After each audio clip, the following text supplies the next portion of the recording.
Hello. This is Brandon, your trusted realtor, and I am here with you again with another episode of Bend the Bloc. So today we're bending the block here in the Woodbridge community.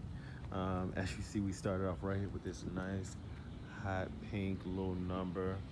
She obviously is, control yourself, brother. Got a little happy with the thumb there. She's been here for a minute. No central AC, at least from the appearances. Definitely opportunity. She sits on a pretty ample lot.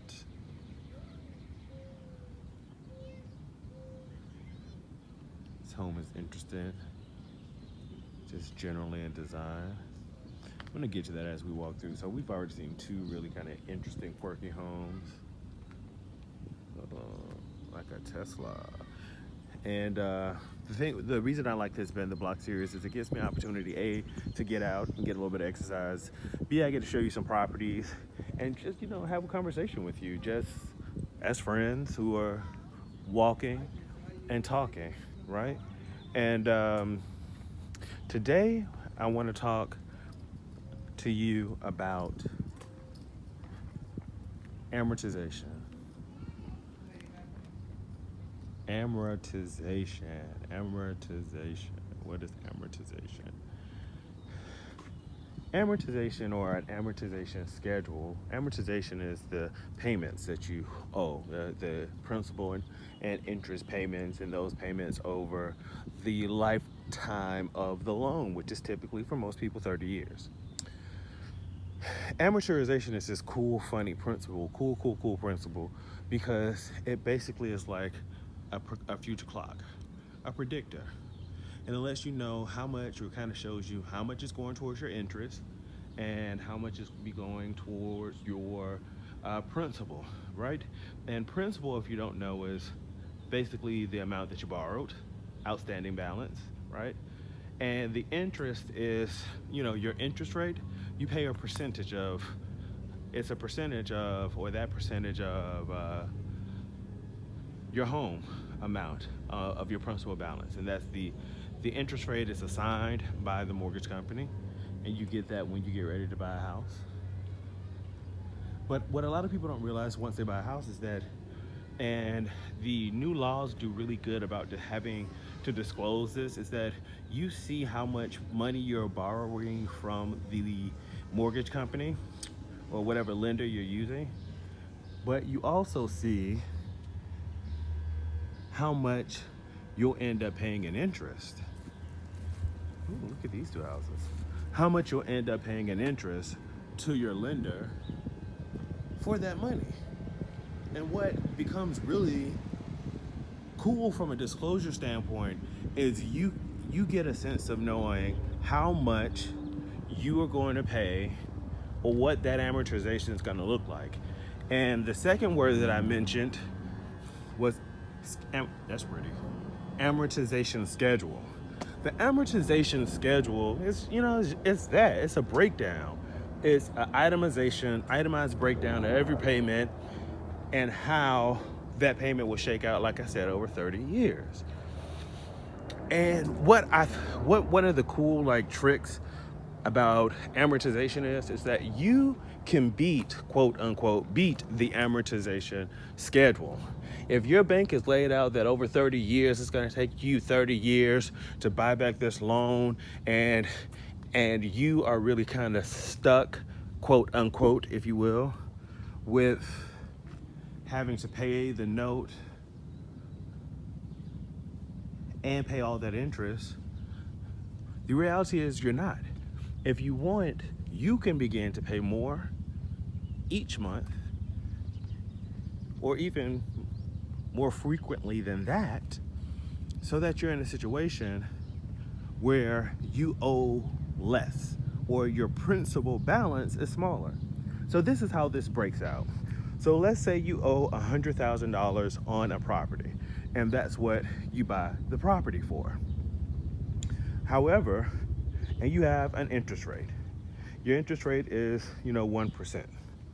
And so that's $10,000 that of interest that you, for simple numbers, that you'll have to pay every year. on the $100,000 that you bought. And that total annual interest is broken up over months. And portion of your payments every month, the vast majority of your monthly mortgage payment goes towards paying your interest. It does not, at least for the first 10 to 15 years, do anything significantly towards reducing that principal balance. And you know what that means?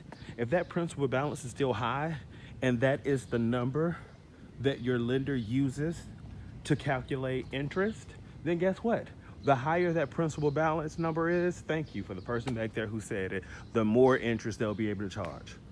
So break the amortization schedule basically means paying more every month than your monthly mortgage payment can have a significant impact on changing how much you owe on that mortgage. And you'll say, well, how is that?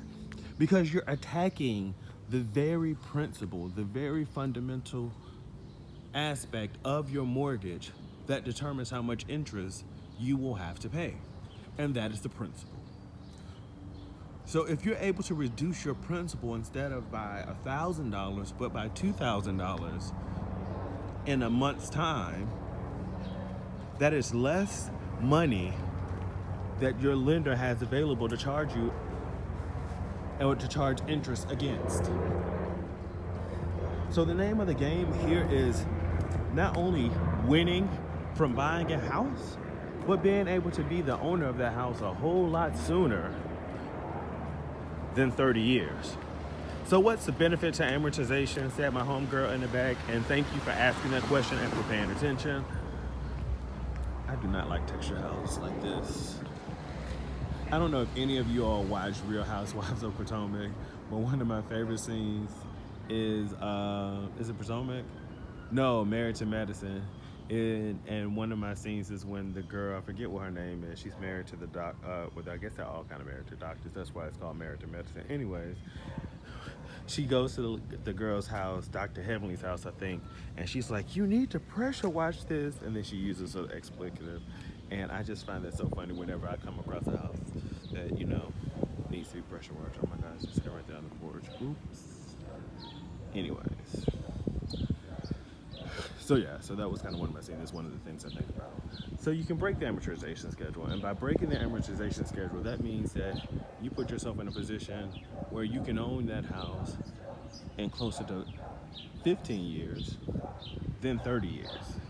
That means that you are not so much taking money out of the bank's pocket, but that's essentially what's happening. Is that the bank is no longer in a place where they're going to collect droves and droves of money from you. And when I say droves, I mean literally the bank is getting over with taking thousands and thousands of dollars from homeowners because homeowners pay just their monthly payment. Think about having a home the same way and making payments the same way you do your credit card. When you pay your credit card bill, and hopefully, you know, many of you do this, but when you pay your credit card bill, you pay more than the minimum balance. There's no such thing as the minimum balance, and your mortgage payment is just that, your minimum balance. Isn't that right, boy? Yeah. Your mortgage payment is just that. It's your minimum balance for living in that property or to purchase 100% of your ownership rights in that property. So don't pay the minimum payment anywhere. Well, Brandon, what should I pay?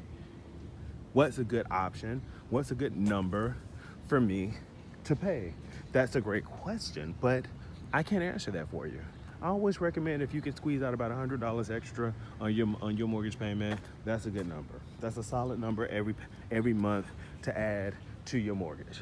But some people aren't able or in a position to do that. I get it. I don't know why I want a house that's a project, knowing I just want to come home every day and just live my life. But anyways, so The number that works for you has to be a number that works for you. But the name of the game, just like savings, is that you have to start. So whatever additional money you apply towards your mortgage payment is going to be better than applying $0 and 0 cents. So but the trick here, well, not so much the trick, the important piece is to remember that you have to specify with your lender, your mortgage company, that the additional monies or additional funds are going to be applied toward the principal, balance. Because if you don't, then it just gets applied and sometimes in a suspense account, and when their funds have been paid up or they reach a certain amount as it relates to or equates to your mortgage balance, then they will apply the money from the suspense account back or to your mortgage balance. So we have bent the block. We have talked about amortization. Hopefully this will enlighten you. I don't know why I want a cupcake right now. All right, guys, so I'm signing off. This is Brandon, your trusted realtor, and this is another Bend the Block with B. Scott. Take care. Talk to you soon.